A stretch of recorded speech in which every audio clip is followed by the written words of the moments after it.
All right, here's the map for day 2, leg 2, and I'm leaving Tetapaga River boat site, and I travel about 9.5 nautical miles for 2 hours and 43 minutes. Average speed's about 3.5 knots, and that's around 4 miles an hour. And then I head over to Spawning Bay, and you can see the island is difficult to see on this particular chart, but it's what I call Sliver of the Moon Island, and that's where I'm camped on this particular bay in Spawning Bay. Okay, I'm already docked here at this site, or tied up, and I'm just showing you the bow lines here right now. But I have since rigged up this boat so that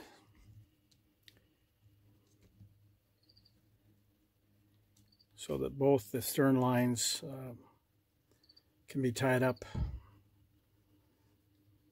forward, and that's easier to rig it up. I've already got that port guy tied up to that tree over there, and that's the standard line that comes with the boat when you charter. And then I'm going to throw the other line, which I brought myself.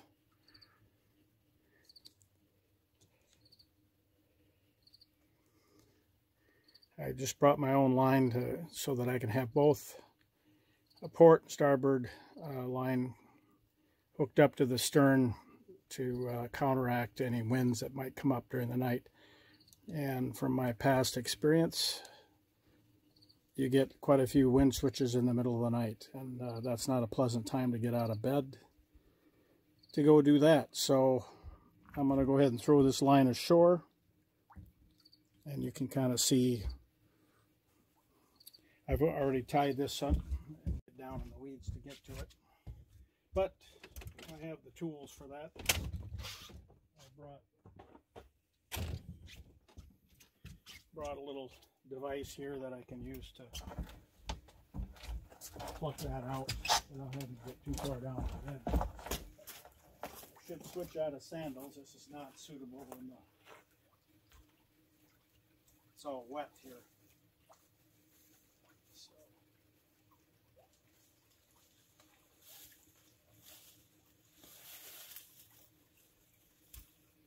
Saves getting down in the water.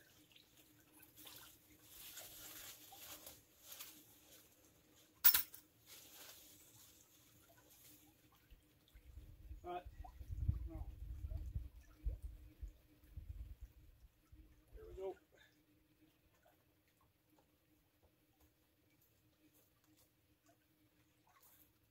So, the point of this story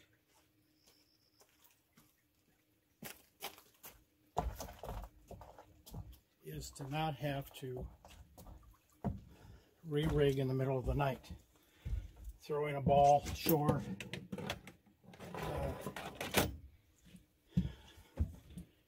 I've discovered last time that trying to do this in the middle of the night is a pain. So anyway, I've got both guys out now, both port and starboard. So no matter what kind of happening we have in the middle of the night, I'm already secured 4 lines ashore, and to me that's a lot better way to go. So for those that, right now the way they rig the boat, you only get one guy.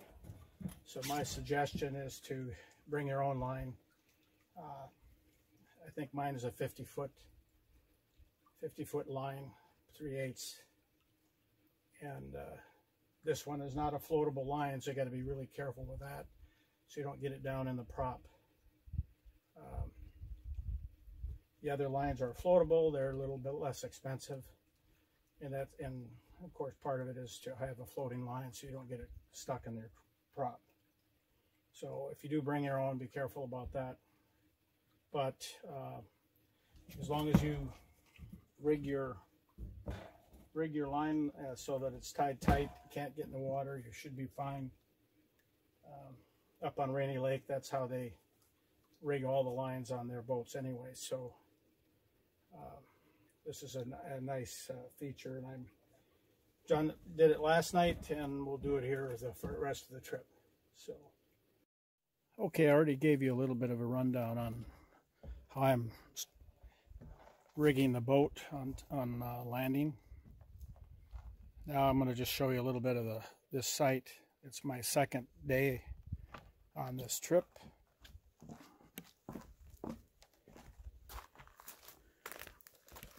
And the campsite here is pretty nice.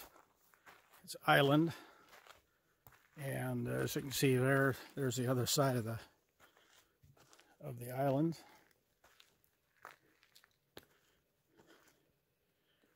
And they left a little bit of firewood.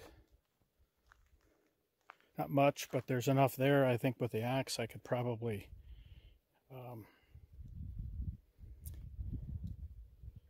make a fire. It's been raining though, so everything's a little bit wet. But here, you saw earlier the arrangement I had for the tie-up from the boat side. But here's the tie-up arrangement looking from land, and the two bow lines. Sun is starting to peek through. It's been kind of cloudy this morning and rainy.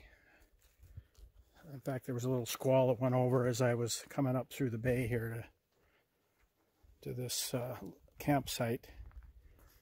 And you can see the sky's a little bit threatening yet. And again, both bow lines and how they're connected gives you an eye of the tie-up arrangement. I always run around the tree twice to give it plenty of friction so that it doesn't pull loose. And then a couple of half hitches there that hold the boat. And walking through the woods here,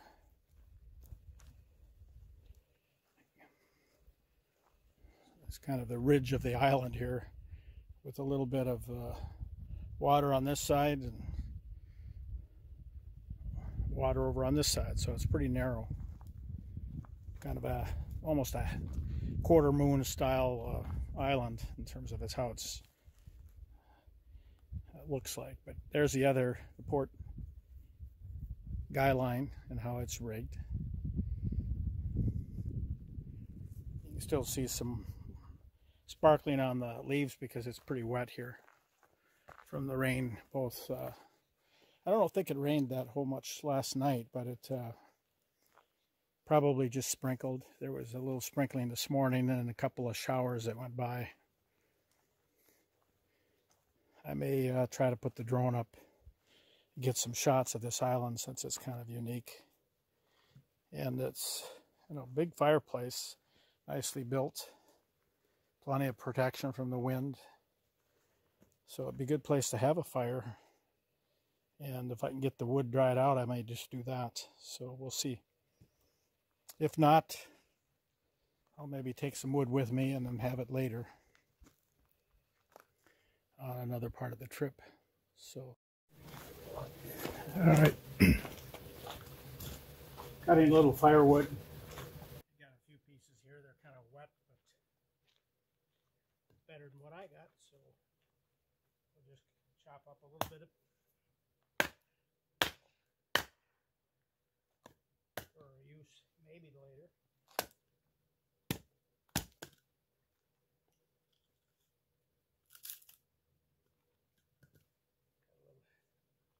A little bit more. This is a little flatter rock here, so this works better.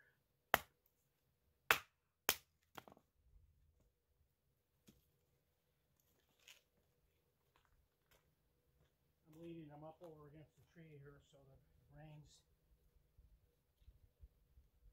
it runs off, keeps it as dry as possible.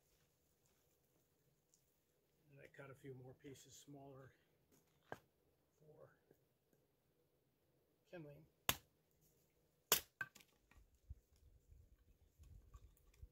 get a fire going. Gotta save all the little pieces.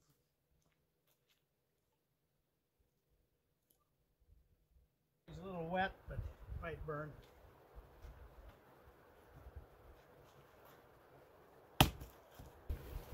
Got enough for a fire.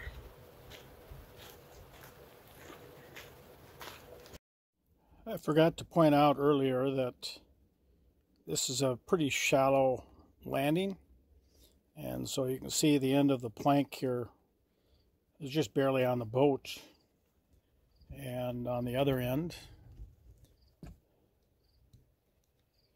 you don't have a whole lot on the shore there either, so you can see that it's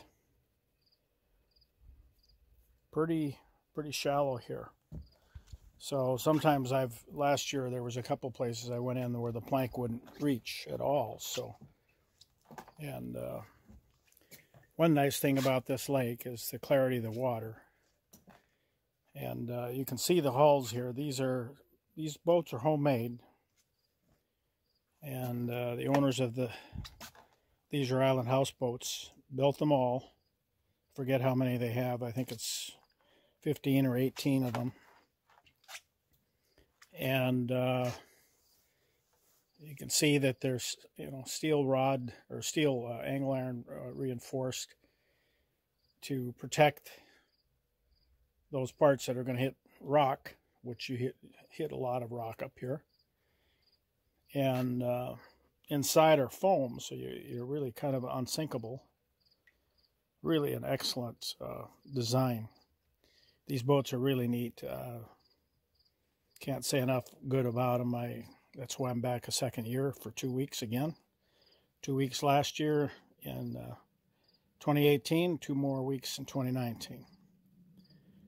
And you can see up here that I bring along my fire ring because sometimes I don't buy firewood. So if there isn't any out here when I get here, then I use the fire ring, and it uses propane, which the tank is right there underneath the grill that comes with the boat when you charter it. And by the way, these grills are really good.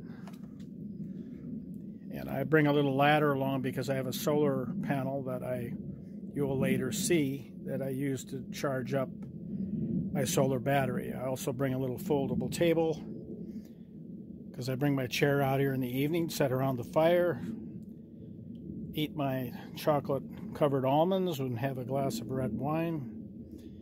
I also should note on the fire ring here that I have 4 porcelain tiles I put down on the wood deck to make sure that it doesn't get too hot. It's actually pretty cool underneath that anyway, but just to make sure I put some protection on the deck. So